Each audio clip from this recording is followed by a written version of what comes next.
All right, welcome everyone. Thank you for joining us and dedicating 40 minutes of your precious time to multimodal learning. So we are aware that that term doesn't quite roll off the tongue. Confession, it was not our invention. And so we thought it might be useful to start the session by deciding what we mean when we're talking about multimodal learning, because actually we have a very interesting conversation lined up for you that I think you'll find useful. So having said that, Mark volunteered to give his idea of what multimodal learning is. Yeah, I think to your point, Amanda, I'm sure when people saw the title of the session, you hear multimodal and it sounds, boy, that sounds jargony. That sounds like I'm going to get a sales pitch. Why wouldn't I want to attend, right?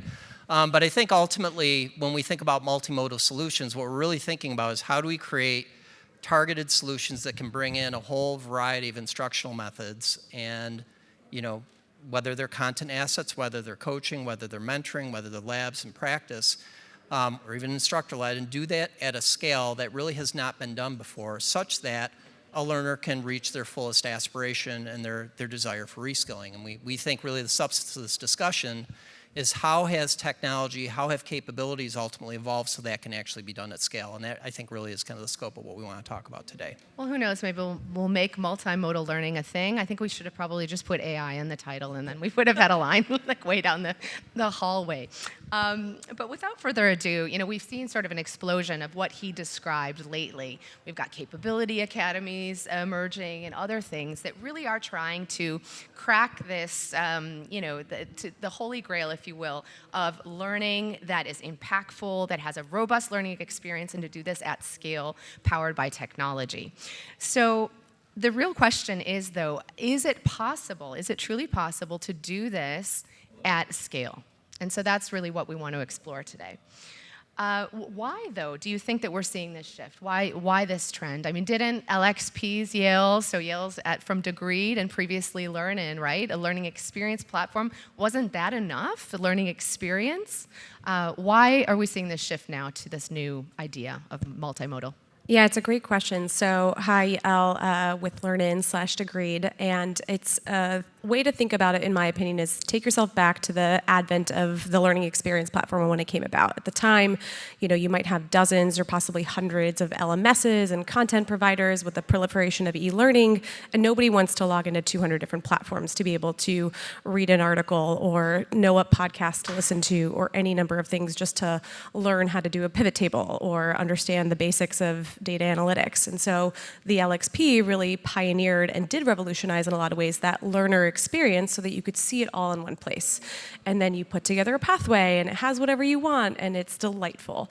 The challenge, I think, is that over the last decade or so since that really came about, we've also seen an increase in the percent of CEOs worried about the availability of skills. We've spent $350 billion globally on all things corporate training, and the percent of CEOs worried about the availability of skills has increased from like 59% to 81%, right? So if we're spending more money on the problem, and the problem is large and growing, we have to do things a little bit differently. And so I think as we think about what are the things that drive outcomes, and when we talk about outcomes, we mean what do you have as skills and capabilities in your organization that are enabling you to actually do the things you need to do to innovate as a business.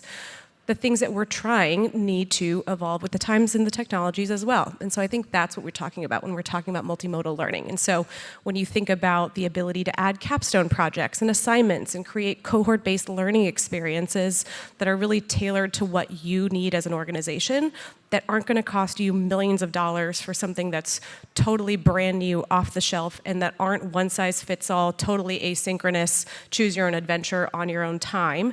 There are things that must meet in the middle. And so that's, I think, where we need to move, and being able to do so at scale, cost-effectively, is really what the next evolution is. And so that might look like a blend of instructor-led training, whether virtual or in person, something that includes at-home assignments, things that might be tailored to your organization, things that involve possibly certificates, possibly external paid certificates or anything of the like. Those are the pieces that I think about when I think about multimodal, and that's part of why we built LearnIn academies, which are now part of Degreed and now Degreed academies. So yeah. Okay, so I would agree with you, but yet I'm listening, I'm thinking, none of this is really new, though. right? We've been doing a combination of these things for a while. So I guess, and if we all agree notionally that this is probably a better way to do blended learning and a more holistic learning experience, like I was saying before. So why aren't we doing more of it? Why is it still, the default really is this video-based approach, and we're not seeing more creative solutions? What do you think? Yeah, I think the answer to that is actually pretty simple. I mean, most instruction for the last several thousand years has been lecture-based. And it's not that lectures are, a good way to basically absorb learning. It's not how people learn. If you think about learning as a cognitive process, that largely happens through a process of expectation failure, where you look and you try to actually, piece together why things are happening. The reason that lecture-based formats exist is because it's the easiest way to deliver content and instruction at scale. And so whether you're lecturing to an audience or whether you're recording a video of that lecture, those have just kind of emerged as the prevailing methods. Now, what's actually happened in the last, let's call it 5 to even 7 years, is that the technologies have improved, the platforms have improved. As Yael mentioned, we have APIs between platforms that allows us to synthesize different formats and instructional strategies at a scale that we've never had to do that before, or been able to do that before. I'd also suggest that even as we think more recently in the last 6 months with the evolution of ChatGPT and some of the generative AI technologies that exist, we can actually learn a lot more about the learner. We can give a much richer experience at scale where they can actually contribute, they can be a part of that learning experience, and we can serve up instructional experiences at scale at a rate that we've never been able to do before. And I think those two things, the API capabilities, the AI capabilities, being able to do predictive analytics based on someone's skill profile, paired with even the latest generative AI technologies, are why things like blended learning, which in many cases people were talking about, along with Y2K, now are all of a sudden becoming kind of top of mind. So just... Okay. Amanda, can I throw out maybe a controversial opinion here? Please. I think it was also inertia. So I think lots of organizations realize, you know what, when we really care about something, you gotta get it done, we do it in the classroom. That's what we do. And it's natural, we do it in the classroom and it works, and there's sort of this natural human inclination, I don't want to mess with it because this is the part of my experience that I love, I'm proud of, and it works. I would argue that COVID and work from home was the big unlock. That immediately you had learning organizations do amazing things overnight to say, this thing that we've run in the classroom for 20 years, I am like overnight going to figure out how do I actually turn this into a blended online experience. We didn't know how to do it, but we did it and it worked. And I think that opened up people's eyes. You know what, there's a different way to do it, and it doesn't always have to be in a physical classroom. I would totally agree with you. Did you have something to add? Yeah, and I want to build upon that because I think the second part of the question you need to ask is, well, we are now seeing a movement towards doing more multimodal learning, and what caused that? And I do think it was COVID. I mean, it really did cause every single institution, student and instructor around the world to now all be placed in online learning environments all at the same time. And that, of course, is going to give a push towards not only seeing, okay, how can education be delivered in this new way, but what are more effective and efficient ways to do it? And I think one of the things that came out of that was, hey, multimodal education is something that really can make a difference, be deployed at home, and that's one of the things pushing this forward. I'm going to say something even more controversial. I know I'm the moderator, but I'm going to break the rule. I wonder, too, if because of the pressure of what happened with the pandemic, all of a sudden we had to get a lot of stuff online real quick, if that meant that people who were maybe not necessarily instructional designers, right, designing in the old-fashioned way, started participating because they just had to meet that need. And so maybe that's the reason we're seeing more creative solutions. But I also think it's the normalization of it. And the analogy that I give is similar to one of what happened with home delivery.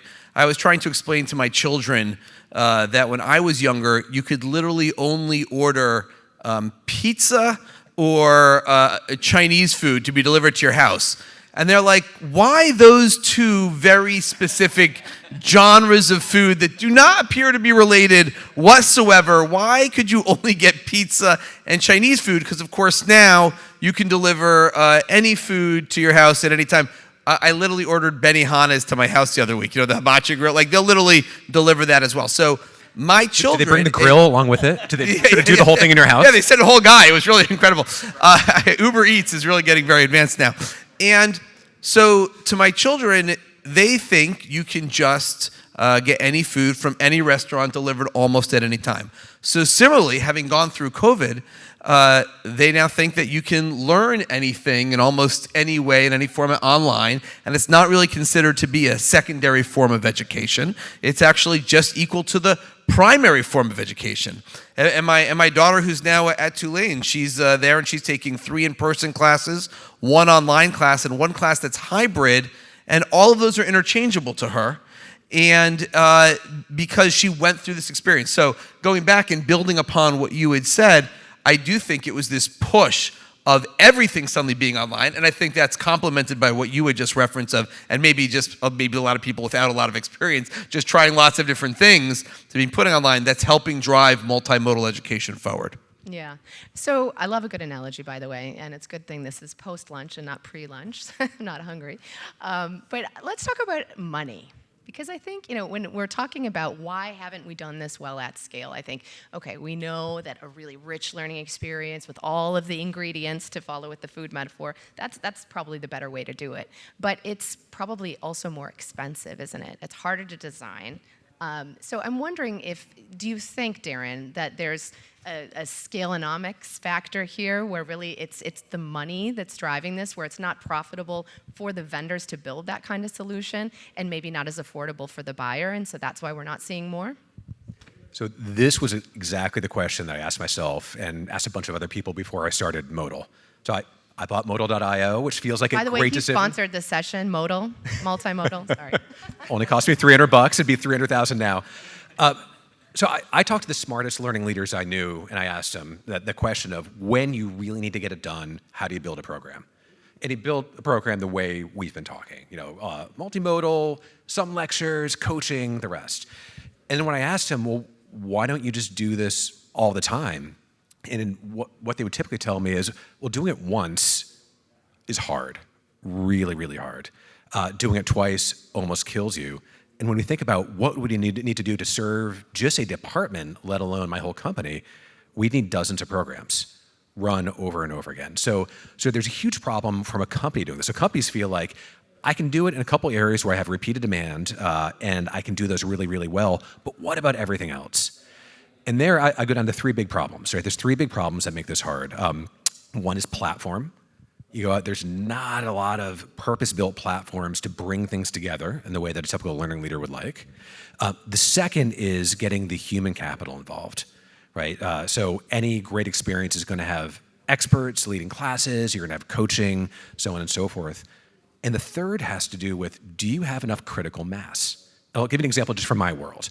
So we teach data skills, we help data analytics folks get better, data science folks get better. Let's take a skill like TensorFlow.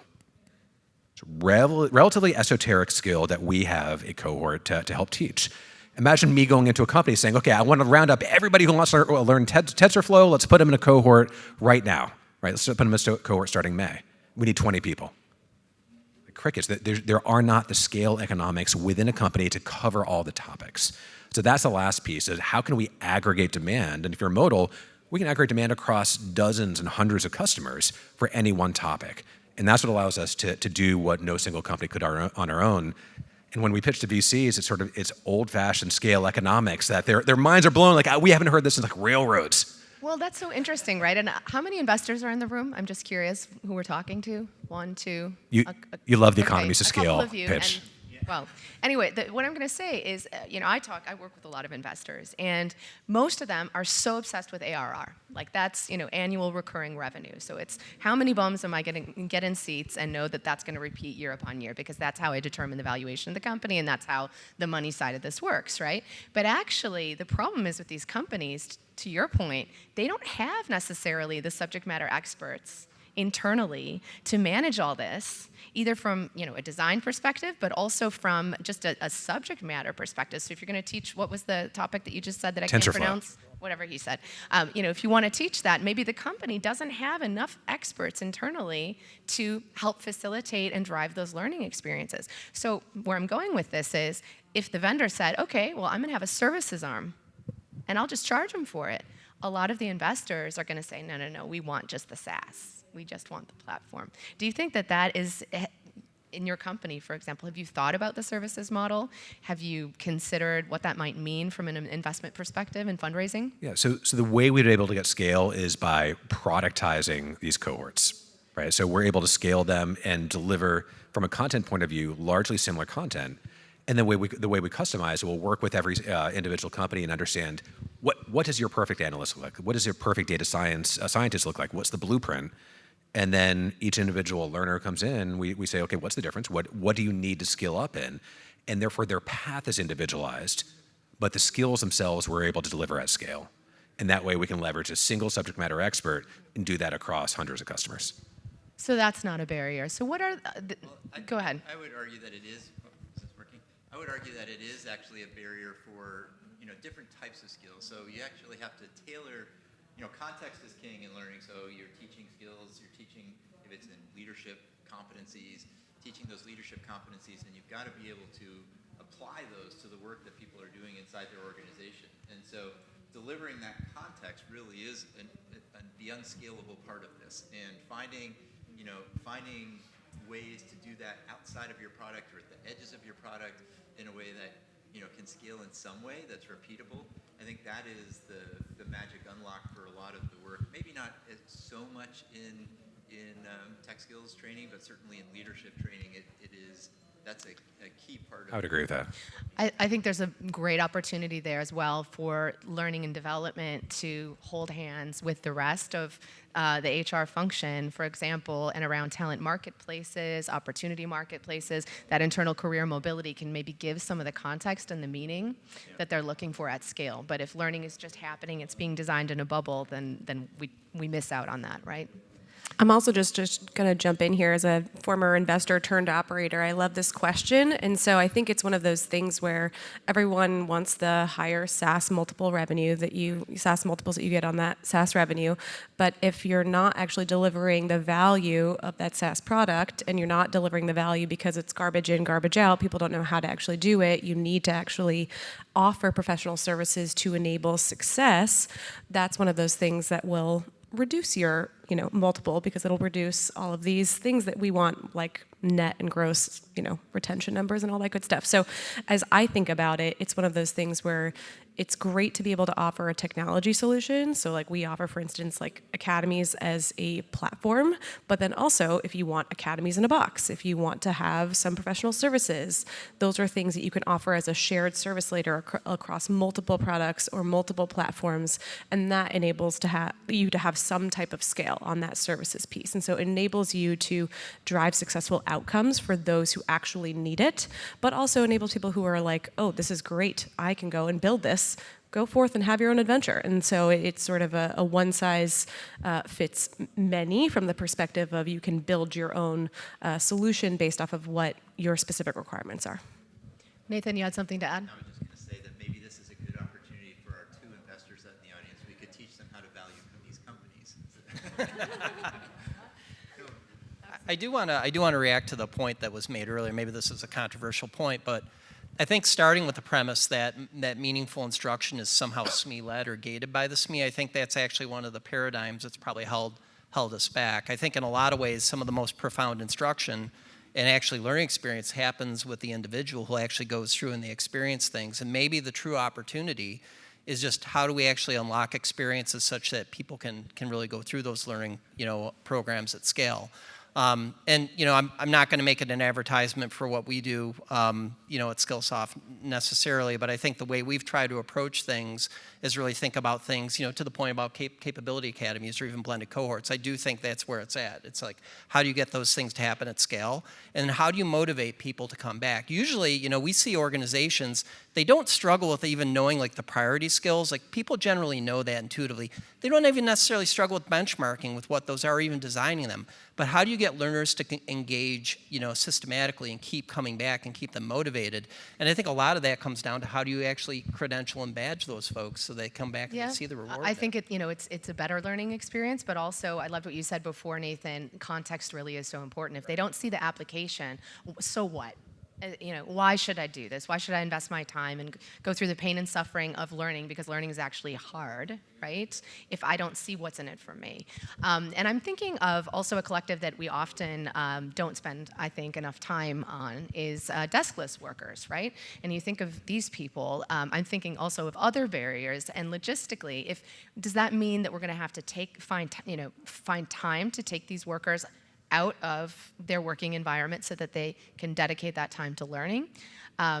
What do you think, Nathan? Yeah, I mean, I think, the way we're talking about cohort learning, and I'm going to abandon this, but the way we're talking about cohort learning, we're talking about it at scale. We're talking about it at scale, and so you're trying to work with learners to help them to apply that learning on the job, and so you can deliver it on a mobile device if you've got different types of learning experiences, you've got different modalities to deliver. So you really do actually want them to be on the job, and you want them to be. Is it working now? Okay. Doesn't sound like, is it? Okay. So you do actually want them to. You want to be continuously pointing them back to their work so that they can apply the learning that they've done to the job. And in some cases, it's very, very practical. So you're providing just-in-time learning for sellers who are trying to figure out how to advance a deal, and there's a whole learning experience around that, and how to make sure that people are applying that learning just in time. And so you do actually want as much as possible to deliver that learning right on the job. Now, there are times when you're going to be building learning, your objective is not to apply it on the job. There are times when the objective of your learning is to really radically change mindset. And so you want, and tends to be higher end, but you want to take people out of the job. You want people to be, you may want to do a field trip with them to another organization to understand how they're tackling similar challenges. And so it really does depend on what you're trying to get done. But for most of the learning that we're talking about today, which is scaled learning, the challenge is making sure that you're continuously pointing that learning to ways where, opportunities for them to apply it in the work that they're getting done every day. Great. So totally changing subjects here. One topic that we can't not talk about is ChatGPT, right? Which has actually now been one-upped already by AutoGPT. I don't know if anybody's been following that. So if ChatGPT didn't have the ability to scrape the internet, and it could only go up until September 2021 with the information that it had, now AutoGPT can do that live, and it also has better memory and things like that. So the technology it's evolving at such a just frenetic pace. I mean, we're talking in 3 weeks from now, what I'm saying is probably going to be old news. But the applications, when I think about multimodal learning as we've defined it, I think are really promising. Michael, you're a serial entrepreneur. Are you already thinking about this, what the potential opportunities could be for a technology like AutoGPT or ChatGPT? Yeah, and in fact, perfect timing for you to ask the question. Literally, Class Technologies just announced today that we've started to incorporate AI into our virtual classroom technology. And it's really interesting because, look, there are easily dozens or hundreds of different applications for AI within education. But the real question is, how do you take this very powerful technology and use it to both make education more accessible to the student and actually empower the instructors to be able to teach better or to be able to reach the students more? So, for example, we looked at dozens of ways to implement this technology within our product. And in our first foray, dipping our toe in the water with AI technology, we came out with the idea to create a AI teaching assistant that can sit alongside the teacher, especially for classes where the class may not be big enough for a teacher to actually have an actual teaching assistant. And what we're doing is we're constantly feeding in everything that the teacher says and does and all the students discuss in the class back into the AI. And then the students have the ability, if they need to ask a question, now they don't necessarily need to raise their hand and interrupt the teacher. They can actually go ahead and ask the AI teaching assistant, oh, can you explain this in more detail? Or the teacher said this and I don't really understand it. And the AI can first reach back into all the material that's been presented in the class, and then secondarily complement it with its own knowledge base and access to the internet to be able to get some basic answers back to those students. And that can do a lot of other things. We're using AI to then summarize the class class at the end of the session, or create study guides for the students. Or we use it in one case if the student ends up coming into our online class just 10 minutes late. The AI will say, oh, I noticed you're 10 minutes late. Would you like a summary of what you've missed? So you have to look beyond just the fact that AI is a very powerful tool, but how can you really implement it to improve the teaching, the ability of the teacher to reach out to the students, and the ability for the students to gain knowledge during the class?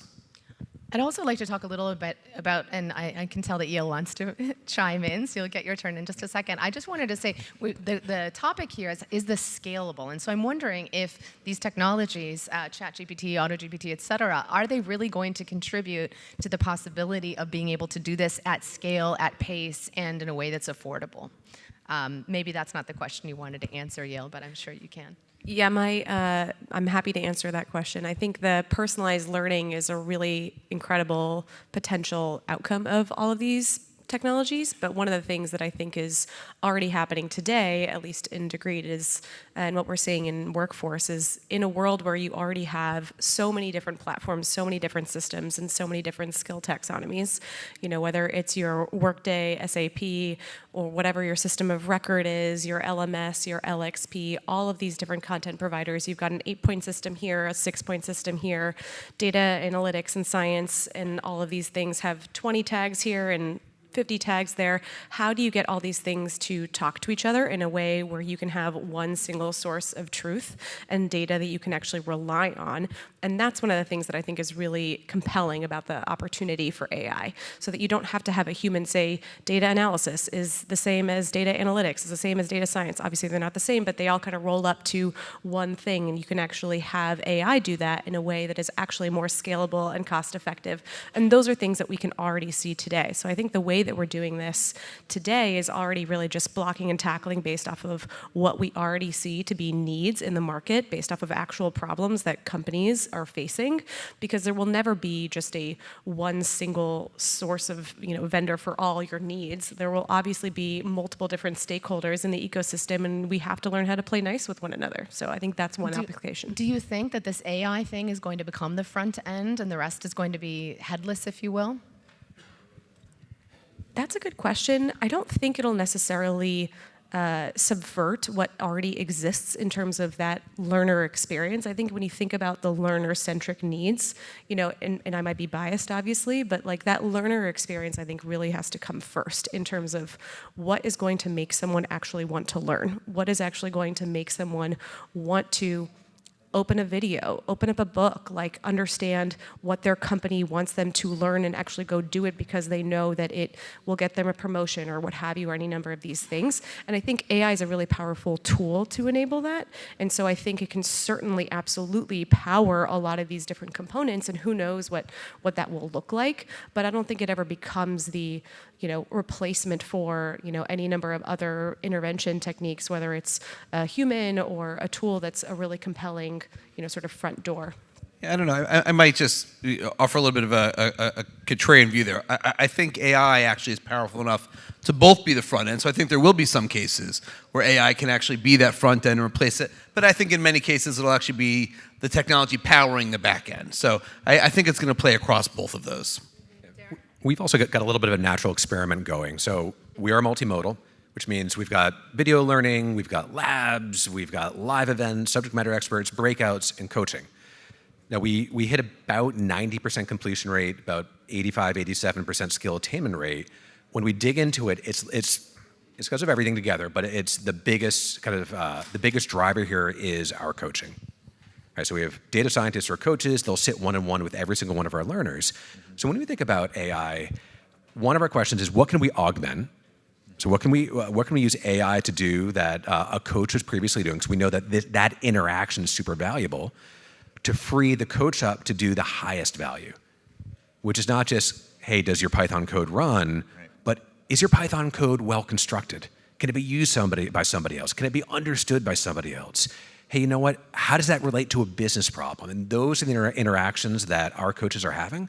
And maybe someday this will go away. I don't know, maybe 20 years from now. But for the foreseeable future, we're building our service around how do we kind of elevate that part of the experience that we know is magic and allow the coaches and human beings to do what they do best. Right. Well, I think the thing I would add to that too, because a lot of the discussion has been, centered around people are going to come to something, they're going to come to an academy, come to a cohort, and so forth. I think the real power when you think about AI and how things scale is how do you actually support the nascent learner, meaning someone that actually is struggling with an everyday performance challenge, whether it's getting ready for a sales call, whether it's, hey, I'm trying to get my code to compile, it's not working. And I think the closer you can bring learning to that natural flow of work, and to the extent that they want to connect with a coach, they want to connect and actually get into a full instructor-led session, I think that's the power of it. I'm really a big fan of kind of the embedded kind of performance support tools that surface that learning at scale, because I think that's the opportunity to bring nascent learners out and actually have them engage in all the different formats and modalities that exist. Yeah, and I think one of the most powerful modalities is collaborative learning. So peer-to-peer interactions and exploring issues, helping each other share best practices, helping each other to problem solve. And I think one of the things that'll be really interesting is to see how much people rely on AI instead of their peers, because that peer learning is so rich and has been such a powerful way for people. That discussion, the dialogue with others has been such a powerful driver of learning experiences and deep learning. So it'll be interesting to see how much of that learning goes away and they start interacting with the bot instead. Absolutely, and I do worry a bit as well about that motivational aspect, that human aspect. So if all of a sudden ChatGPT can knows everything and is smarter than the teacher, right? And there's no need, and it's a lot cheaper, by the way, to do that than putting an actual instructor or a teacher in the equation. What about the student then that says, I'm not going to show up, why should I learn this? I'm not engaging with other human beings, whether it be in a cohort with other students or other learners or with the teacher. And so I wonder if it's going to create also two classes, right, of education or learning in this case. Well, and part of the value that we've all been talking about with cohort learning and multimodal learning is all these outcomes. The peer pressure that makes you complete the course, the pacing that you want to keep up with your peers. There's that if all of a sudden it's just you interacting with the bot, you don't have that same motivation. Precisely. So I don't know if there's any vendors in the room. I'm assuming there's a few of you. If so, we have a lot of very experienced ones up here on stage, and I'm wondering, do you have any advice around how to build effective multimodal solutions for some of the vendors out there? I mean, I think the thing I typically, when we think about building like a really targeted high-performance solution that blends a bunch of different assets, is certainly start with like, what is the learner goal in mind? Are you trying to achieve a mastery level solution where people become masters in the topic you're teaching? Do you need just awareness or proficiency? What is that range of performance outcome that you're really looking to achieve? And really try to spend time diagnosing that. I start there, right? And then actually start to work backwards and say, what are the appropriate instructional models that can actually support that? As I think we've discussed, there's a whole range of different platforms that enable that, but I always look at it, start with the learner first, and the objective shouldn't always be, I need to get the learner in a class. It should be, how can I support them better in the job, and then get them to actually seek out instruction and capability as and when needed. And most importantly, how can I get them to prove that they've actually have the confidence to apply that? What can I do to credential them and reward them in the natural flow so that they come back and they actually want to actually invest that time in learning? And what about measuring the impact, right? We always love to talk about ROI in these sessions, yeah? But I think it becomes more complex, right? It's not just get people on a platform, have them click, click, click through a course and complete a course, or at least engage. This is, if we're talking about something that includes things like coaching and practice and feedback and mentoring and all of these different components, how are we going to measure that that's actually making a difference, it's changing behavior in a sustained way? I think you need to measure two different buckets, and this would be my advice on the creation side as well. We had the luxury starting a company from scratch of instrumenting everything, building a platform where everything was measured the way I'd always wanted to do it. And the second time around, you build in the measurement the way you wish you had done it the first time. So first is measurement. When I say measurement, there's three big buckets we look at. One is relatively simple, engagement, but that engagement can be lots of different kinds of engagement. The second is skill attainment. Can we measure whether or not somebody's picking up the skill? because you got to make sure that time spent in product doing the stuff is valuable. And the third piece is like happiness. Does somebody want to do this thing again? We don't want this to be a one and done learning solution. So half it is about that side. Like, how do we make sure that the learner is doing the things make a difference, and they like it enough that they want to do it again? And on the other side, I think it's a little bit tricky on the ROI side. What we typically see is manager rating and exec rating of, one, are my people using new skills at work to solve problems, and are my people autonomous in a way that they weren't before? So those are the biggest indicators that we've seen on ROI. So you're asking the managers. That's interesting. Any other best practices? Yeah, I mean, I think we talked about services before, and one of the things that people underinvest in because it's services is, a lot of measurement, because a lot of times that relies on data that comes from the company. It relies on, insights about retention and about engagement levels, and about that have to integrate with, when you're really measuring outcomes 60, 90 days later. And that tends to be pretty manual. And so that's one of the things that I think should be preserved as you're thinking about what kind of services you want to provide is real impact measurement. Did you have something to add? Yeah, look, the thing that I think is also important, and it's something that you could do now more than ever before, and even AI is a part of this. To do measurement, you got to be tracking everything. And actually, as we move more online with multimodal education, or with now more online programs, you have the ability to track this data down to a granular level. So, that's the first step of then being able to measure against outcomes, is making sure that at the beginning, you're starting to track all the data and then start to compare cohorts and how the different multimodal education can end up with different results for that track data. Yeah, A/B testing is your friend, right, as well? Exactly. I think there's also a dynamic that comes in the cohorts that we've run, at least, where, in other worlds, I've only worked with a learning leader, and the learning leader has their metrics. In other worlds, I've worked only with, say, an engineering leader. They've had their metrics. We're seeing some magic where these two business stakeholders come together for some of these programs, and they start talking about it. And I think that's the reason that ROI has been so hard, and we've been on a panel before. Last year we were. Maybe twice, talking about ROI. It's because those two conversations have not been conversations. They've been silos of thought. And so I think when those two groups get together, like your business stakeholder and L&D, the conversation is more organic, and they just get to an ROI metric. Maybe because I'm talking data leaders.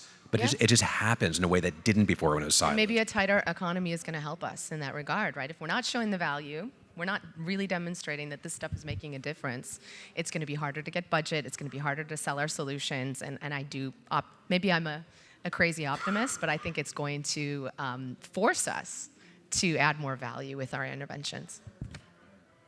So maybe that's a natural place to wrap this up. Thank you for coming. We do have 2 minutes and 45 seconds. If anyone has any questions, we'd be happy to take a couple. So we were so thorough, not a single question in the audience. Yeah, we covered it all. What a great panel. Go ahead.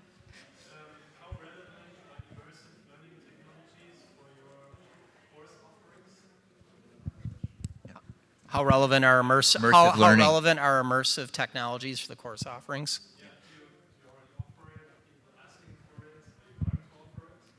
Yeah, I think.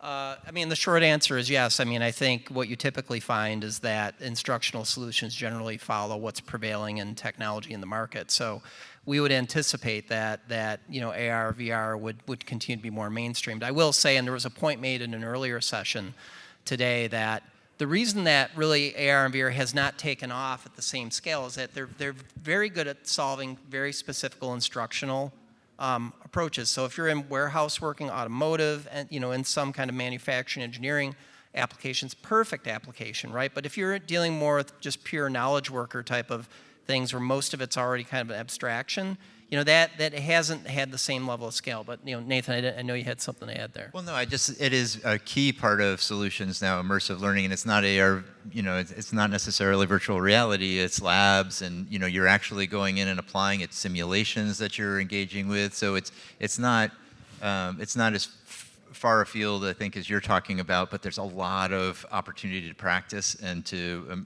immerse yourself in the learning that you just even just on the job stuff, right? That's immersion as well. You had a question? For the companies that have used your AI model, one thing people have been saying is garbage in, garbage out. So how do you measure data to make sure the content is high quality enough? Is there any state of the art measurement, or do you use any vendor to achieve that goal? Well, right now, the content that we're feeding in is the actual discussion that the instructor is having with the students.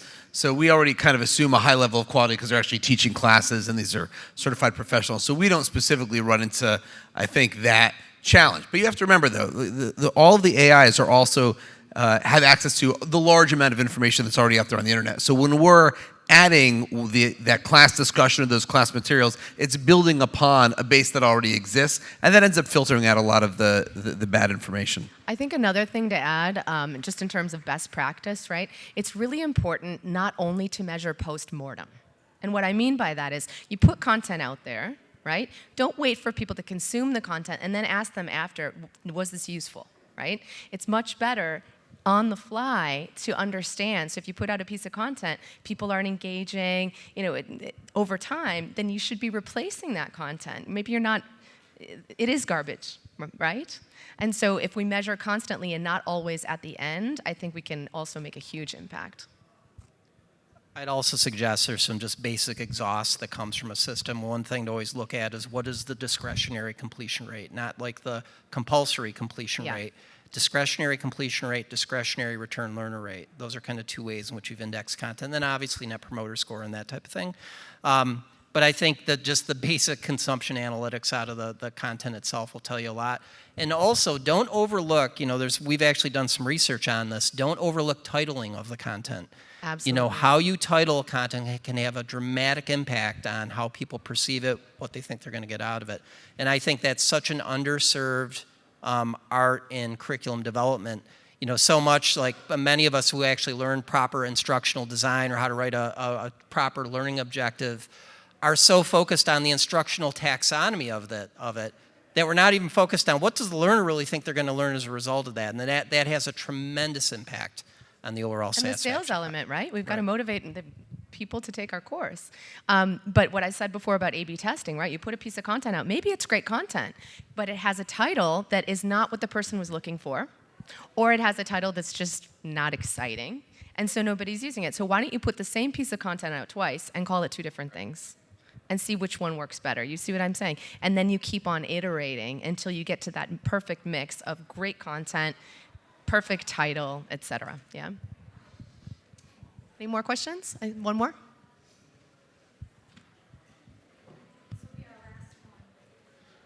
Yeah, just curious, I know a lot of the AI talk today was approaching it from how does AI help content builders and building modal things, but in another session they were talking about the future of an employee. They're going to have their own co-pilot next to them, and so if they can create their own learning, right? Anything knowledge-based, they're going to be able to create their own content, learn it. So how does that force you guys, being a former practitioner, a lot of my catalog used to be knowledge-based content. Does that get eliminated, and how are you guys thinking about that in the future? I mean, my perspective on that is that coach that they're going to have with them, it gets them started on the learning journey, but the kinds of things that we've been talking about deeply enrich that experience. So the ability to practice the skill, the ability to interact with a peer about that skill and understand how they're applying that skill on the job, the ability to apply that in the context of the company, in the context of a particular job. I think absolutely that co-pilot is going to be a valuable asset for the learner as they go through their day-to-day life. I mean, something that they will carry in their briefcase or their backpack, but they will need additional support, and have additional opportunities. I think it's just like any type of technology. Once upon a time, you had to learn how to do everything without the internet, without calculators, without all of these things. And then now, these things are not, there's no closed book test, right? It's just work. Ideally, you're not plagiarizing, but with co-pilots, who knows? The rules might be rewritten. It'll be a little bit, the Wild West as we think about it. And so I think it's just like any type of technology in a world where knowledge, content becomes more commoditized, where it becomes more prolific and you can get access to the tools that you need. What's the next thing? And that, I think, is really what the frontier is. It's how do you learn how to use that? Learning how to learn, learning how to do more with less, learning how to use the technology and leverage it to do more and do the things that just humans can do. I think that's all the time we got. Thanks again for coming. Thank you, everyone. Enjoy the rest of the conference.